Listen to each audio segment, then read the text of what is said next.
Hello everyone. आज का topic है सातवाहन शासन का महत्व।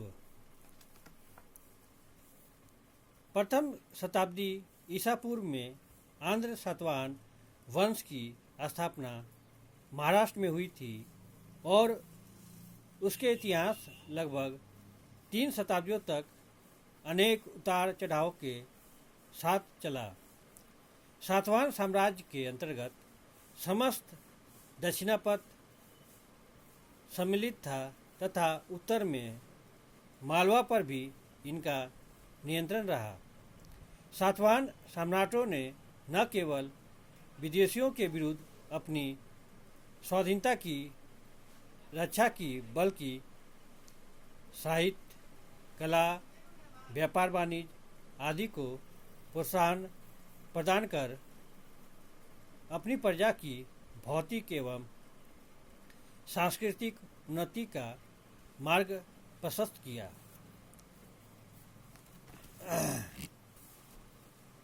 सातवाहन शासकों ने धर्मशास्त्रों में उल्लेखित आदर्शों को प्राप्त करने का प्रयास किया।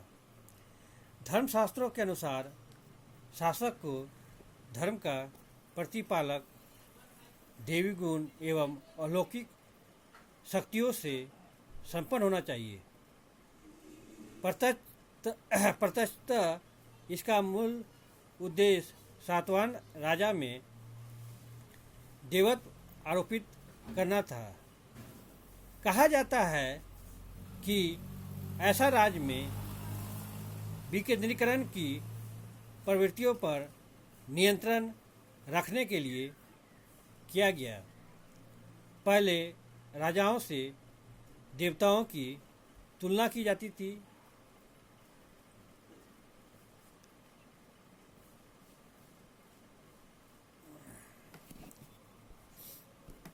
बाद में यह विपरीत दिशा में चल पड़ी और राजाओं की ही तुलना देवताओं से की जाने लगी। एक सातवाहन अभिलेख में पराक्रम आदि गुणों की दृष्टि से गौतमी पुत्र सतकर्णी की तुलना अनेक देवताओं से की गई। आंध्र सातवाहन के लंबे तथा सुव्यवस्थित शासनकाल में अनेक उद्योग धंधों ने बड़ी उन्नति की। अनेक अभिलेखों में श्रेणी शब्द भी बार बार आया। इससे स्पष्ट है कि हर धंधे की अपनी श्रेणी होती थी। ये श्रेणियां अपने व्यवसायों की विभिन्न रूपों में सेवा करती थी।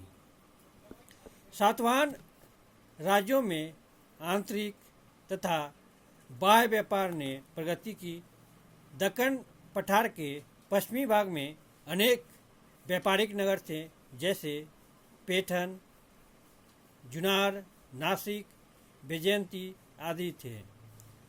अमरावती के अभिलेखों में जिन पूर्वी क्षेत्र के प्रसिद्ध नगरों का उल्लेख है वे हैं विजयपुर, केवुसरा और कुटूर।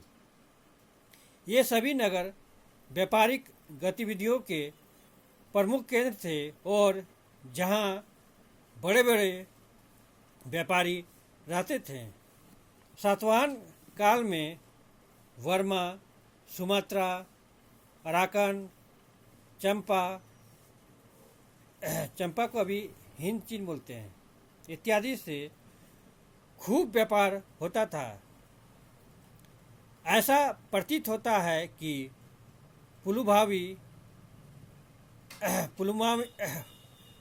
पुलुमावी द्वितीय के शासनकाल में पूर्वी दक्कन एशिया के देशों से जहाजरानी के एक ऐतिहासिक युग का प्रादुर्भाव हुआ, जो यक्षश्री के राजकाल में अपनी प्रकाष्ठा को पहुंच गया।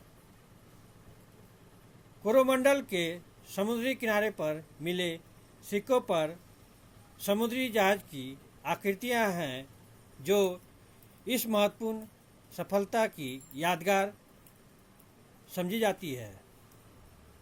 टालेमी ने पूर्वी समुद्री तट और मलय प्रायद्वीप के बीच प्रचुर व्यापार का उल्लेख किया है। इस भूभाग की कुछ भारतीय बस्तियां संभवतः इसी युग की देन है।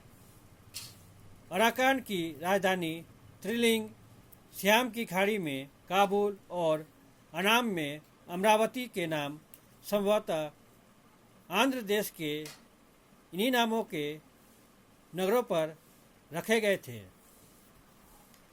सातवाहन काल में क्रय विक्रय और विनिमय के लिए अनेक प्रकार के सिक्कों का प्रचार था। सबसे बड़ा सिक्का स्वर्ण था, जो चांदी के 35 करसापन के बराबर होता था। इसके नीचे चांदी का कुसुम नाम का सिक्का था। करसापन सबसे छोटे चांदी और तांबे के सिक्के होते थे, जो साधारणतः लेन देन के काम में आते थे। सातवाहन राजाओं ने सोने, चांदी तथा तांबे के साथ साथ सीसा के सिक्के भी बड़ी संख्या में चलाए। सीसा उनके राज में बड़ी मात्रा में पाया जाता था। अनगिनत सिक्कों के प्रयोग से सातवाहन काल में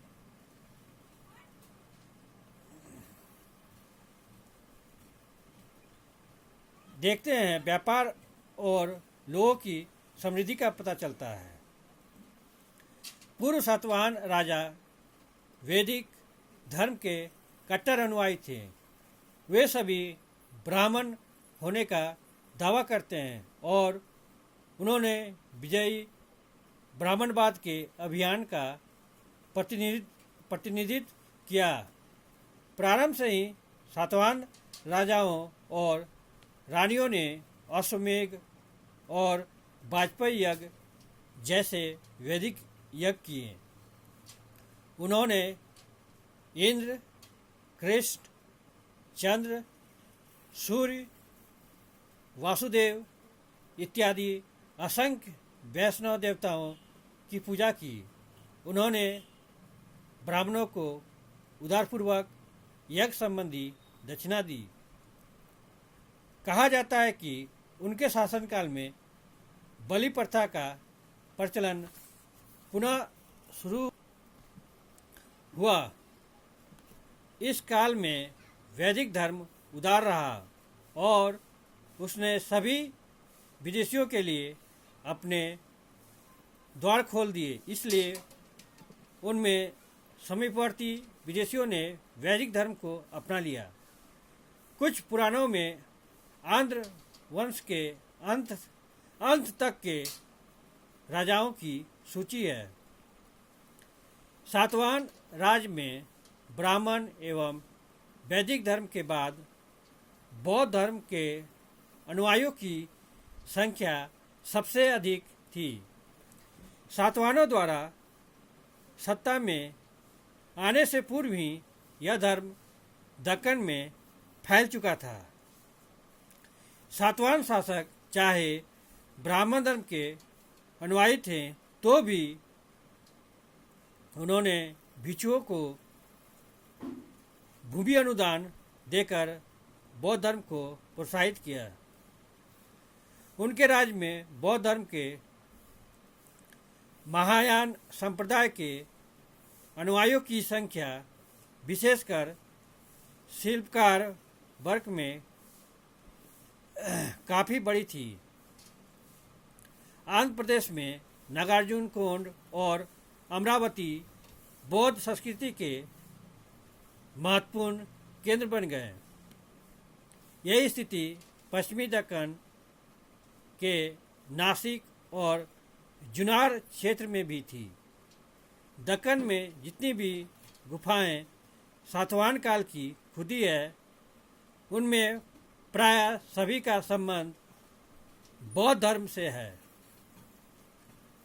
कृष्ण राजा ने नासिक में बौद्ध भिक्षुओं की सुख सुविधा का ध्यान रखने के लिए एक महामात्र की नियुक्ति की थी। राजा हाल की सतसई में बुद्ध के चरणों की पूजा का उल्लेख है। गौतमी बलश्री ने भिक्षुओं के लिए एक गुफा बनवाई। उसके पुत्र ने एक विशाल भूखंड उन्हें दान में दिया था। सातवाहनों के काल में वास्तुकला, मूर्तिकला तथा संगीत कला ने प्रगति की। विंध्य के दक्षिण में जो भी प्राचीन स्मारक पाए गए हैं वे प्रायः अशोक के समय के बाद के ही हैं और अनेक बौद्ध प्रेरणा से बने हुए हैं। इन इमारतों में पर्वतों को काटकर बनाई गई गुफाएं, चैत्य, विहार से बने हुए हैं। इन इमारतों में पर्वतों को काटकर बनाई गई गुफाएं, चैत्य, विहार और स्तूप प्रमुख है। ये इमारतें सातवाहनों के राज के पूर्वी तथा पश्चिमी दोनों भागों में प्राप्त होते हैं। इस काल में बने चैत्यों में कार्ले का चैत्य सर्वाधिक विख्यात है। अनेक विहार चैत्यों के पास उत्खनन में प्राप्त हुए हैं। उनका उपयोग भिक्षुओं के निवास के लिए होता था। नासिक में 3 विहार हैं। चूँकि उनमें गौतमी पुत्र के अभिलेख हैं, इसलिए ऐसा प्रतीत होता है कि वे ईसा की प्रथम तथा द्वितीय शताब्दी के हैं। शिलाखंडों की वास्तुकला आंध्र स्थित कृष्णा गोदावरी क्षेत्र में भी पाई जाती है, परंतु यह क्षेत्र वस्तुतः स्वतंत्र बौद्ध इमारतों के लिए प्रसिद्ध है। इन स्मारकों में सबसे महत्वपूर्ण स्तूप है जो एलोरा के इर्द गिर्द 125 किलोमीटर से अधिक क्षेत्र में फैले हुए हैं। इनमें सबसे प्रसिद्ध अमरावती और नागार्जुन कोंड है। अजंता एवं एलोरा की गुफाओं से प्रतीत होता है कि इनमें से कुछ गुफाएं इस काल की भी हैं। चित्रकला के सबसे अधिक प्राचीन उदाहरण अजंता की गुफा संख्या 9 और 10 में प्राप्त होते हैं। गुफा संख्या 9 में 16 उपासकों के स्तूप की ओर बढ़ते हुए दिखाया गया है। गुफा संख्या 10 में जातक कथाएं अंकित है। इनमें भक्तजनों को बोधि वृक्ष तथा स्तूप की पूजा करते हुए दिखाया गया है। सातवाहन राजाओं में स्वयं अनेक विद्वान और विद्या तथा कला के आश्रयदाता थे। राजा हाल प्राकृत भाषा का अच्छा कवि था। उसने श्रृंगार रस का गाथा सप्तशती नामक सुंदर मुक्तव्य काव्य लिखा। उसकी राजसभा में रहने वाला गुणाढ़ बृहद कथा नामक कथा ग्रंथ का रचयिता था। उसने पैशाची प्राकृत में इसकी रचना की थी। संस्कृत व्याकरण काकतंत्र का लिखने वाला सर्ववर्मन भी राजा हाल के दरबार में रहता था। इस व्याकरण को सबसे प्रसिद्धि प्राप्त थी। इसने अपने पूर्ववर्ती व्याकरण ग्रंथों को पीछे छोड़ दिया था। पूर्व बंगाल और कश्मीर में इसका आज भी प्रचार है। निसंदेह सातवाहनों ने संस्कृति में भी अनेक रचनाएं कर ली, लेकिन उनकी राज की भाषा प्राकृत थी। अशोक के काल की भांति उनके काल के सारे अभिलेख इसी भाषा में रचे और ब्राह्मी लिपि में लिखे गए। इन्हीं शब्दों के साथ मैं इस टॉपिक को यहीं विराम देता हूँ। अगर आप लोग को इस टॉपिक से संबंधित कोई भी प्रश्न पूछना हो तो आप कमेंट बॉक्स में जाके अपना प्रश्न पूछ सकते हैं। Thank you. जय हिंद।